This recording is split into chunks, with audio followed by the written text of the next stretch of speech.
وہ گستاخے جو ہے وہ ازواج حضور نبی اکرم صلی اللہ علیہ وسلم کی ازواج مطہرات کے گستاخ نہیں ہیں، لیکن پھر بھی ان کے جنازے پڑھتے ہو، حالانکہ ہمارے علماء کا فتویٰ اس بات پر جو ان کا جنازہ پڑھتا ہے وہ کافر ہو جاتا ہے، اس لیے کہ قرآن سے یہ بات حکماً ثابت ہے کہ تم نے کسی غیر مسلم کے لیے دعا نہیں کرنی، تو جب تم نے اس کے لیے دعا کی تو تم نے قرآن کا انکار کیا ہے۔ اسی لیے جو بھی کوئی بد عقیدہ ہو جس کے بارے میں واضح ہو جائے کہ اس کا تعلق اس عقیدے کے ساتھ ہے جو صحابہ کی گستاخی کریں، رسول اللہ کی گستاخی کریں، اہل بیت اطہار کی گستاخی کریں، تو پھر سمجھ لینا اس کے ساتھ ہمارا کوئی تعلق نہیں ہے۔ ہمارا تعلق ہے تو فقط مدینے کے تاجدار کے ساتھ تعلق ہے۔ ہم تمام نسبتوں کا لحاظ سیدی اعلی حضرت کے فتاوی جات کے مطابق رکھتے ہیں، ہم کسی اور کے ماننے والے نہیں، سیدی اعلی حضرت کے ماننے والے ہیں۔ تو حضرات محترم، آخری بات عرض کر کے اپنی گفتگو کو ختم کرتا ہوں۔ حضرت سیدنا علی المرتضیٰ شیر خدا رضی اللہ تعالیٰ عنہ، آپ کے زمانے مبارک میں کچھ لوگ تھے جو اپنے آپ کو مسلمان کہلوانے والے تھے، کہتے تھے کہ ہم مسلمان ہیں، حالانکہ وہ دین سے نکل چکے تھے، جن کو خارجی کہا جاتا ہے، وہ خارج ہو چکے تھے دین سے۔ وہ نماز، قرآن خوانی، روزہ، دیگر عبادات تمام کیا کرتے، حتیٰ کہ ہر طرح کے دوستانے لوگوں کے ساتھ، مسلمانوں کے ساتھ بڑھاتے۔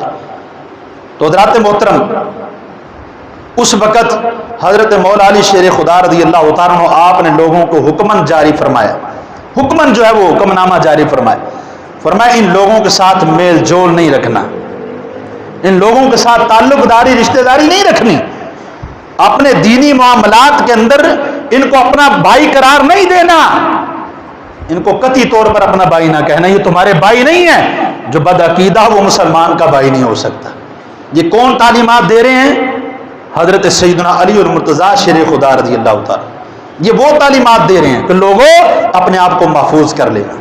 تو حضرات محترم، اس لیے بہت سی حدیث مبارکہ موجود ہیں، فرمایا کہ یہ لوگ طرح طرح کے فتنوں کے اندر تمہیں مبتلا کریں گے، اگر ان فتنوں سے بچنا چاہتے تو آج بھی اپنے اکابرین کے عقیدے کی طرف آؤ، اپنے بڑوں کے عقیدے پر جو بندہ آ جائے وہ اپنے عقیدے کو محفوظ کر لے گا، جو اپنے بڑوں کے عقیدوں سے ہٹ جائے وہ اپنے عقیدے کا بیڑا غرق کر لے گا۔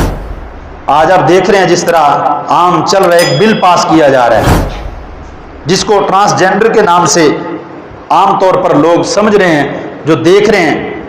میں پوچھنا یہ چاہتا ہوں، جو جس پارٹی کے ساتھ بھی تعلق رکھتا ہے، تمہارا حکمران تمہیں مبارک ہو، چونکہ تمہارا بھی حصہ اس کے اندر شامل ہے، جس کو تم اپنا حکمران مان رہے ہو تمہارا بھی حصہ اس کے اندر شامل ہے۔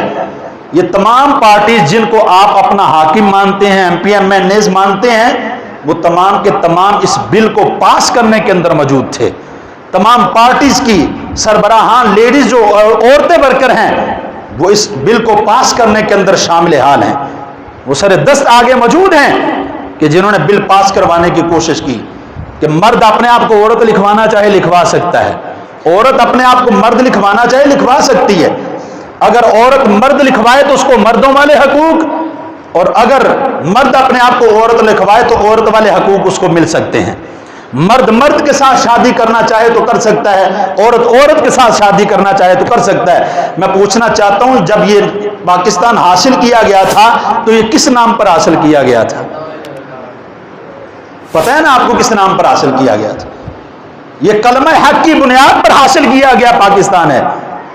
تیرے پاکستان کے اندر کیڑی ضرورت پیش آئی ہے بل پاس کرن دی؟ تینوں خسریا نے تو دیتا ہے کہ تو اس بل نو پاس کریں، تو انہوں دے ہتھوں مجبور ہوئے ہیں یا یہود و نصارا دے ہتھوں مجبور ہوئے ہیں کہ ساڈے چند ملکاں دے اندر، سارے ملکاں دے اندر نہیں، یہود و نصارا دے بھی چند ملکاں دے اندر ایک قانون موجود ہے، بالکل گنتی دے چند ایک ملکاں دے اندر، سارے دے اندر نہیں۔ تو جڑا ملک حاصل ہی پاکستان کلمے دی بنیاد تے کیتا ہوئے، وہ دے اندر تو یہ بل پاس کرے تینوں ڈب کے مر جانا چاہیے ہے۔ انہاں وزیراں مشیراں نوں بھی، انہاں حکمراناں نوں بھی وہ تانوں ضرورت کیڑی پیش آئی ہے بل پاس کرن دی؟ وہ خدا کا خوف کریں، کچھ ہوش کے ناخن لیں۔ اب یہ فیصلہ ججز کے سامنے چلا گیا، جج فیصلہ کریں گے۔ وہ تمہیں شرم نہیں آتی ہے بل پیش کرتے ہوئے، ایسے فیصلے کرواتے ہوئے؟ تو حضرات محترم، اس لیے کسی کو بھی اپنا حاکم ماننے سے پہلے، اپنا حکمران ماننے سے پہلے اس کی تصدیق ضرور کریں کہ اس کا عقیدہ کیسا ہے، اس کی تحقیق ضرور کریں ووٹ دیتے وقت۔ ایک اگے چل کے ایک کرے گا کہ بندے دا پتر بنے گا کہ نہیں بنے گا. ہماری اس گفتگو سے بڑے بڑے لوگوں کو تکلیف ہوتی ہے اور باہر چل کے اپنی تکلیف کو ظاہر بھی کرتے ہیں. مجھے اس سے سروکار نہیں ہے. میں نے وہ بات بیان کرنی ہے جو حق کی بات ہو, جو دین کی بات ہو, اس کو ڈنکے کی چوٹ پر بیان کروں گا اور ہر لمحہ کروں گا. مجھے اس سے غرض نہیں کہ کون کس پارٹی سے تعلق رکھتا ہے. میں فقط یہ بات کہتا ہوں تمام پارٹیوں سے تعلق بات کے اندر ہے, سب سے پہلے تعلق مدنی تاجدار کے ساتھ ہے. اگر کوئی بندہ دین کی مخالفت کرے گا, دین اسلام کی مخالفت کرے گا, آپ ڈٹ کر اگر اس کی مخالفت کرتے ہیں تو آپ حق پر ہیں. اگر آپ اس کی تائید کرتے ہیں تو ایسے ہی ہے جیسے آپ اس گناہ کے اندر برابر کے شریک ہیں. تو دعا اللہ رب العزت کی بارگاہ میں خالق کائنات میں عمل خیر کی توفیق عطا فرمائے. وآخر دعوانا الحمدللہ رب العالمین.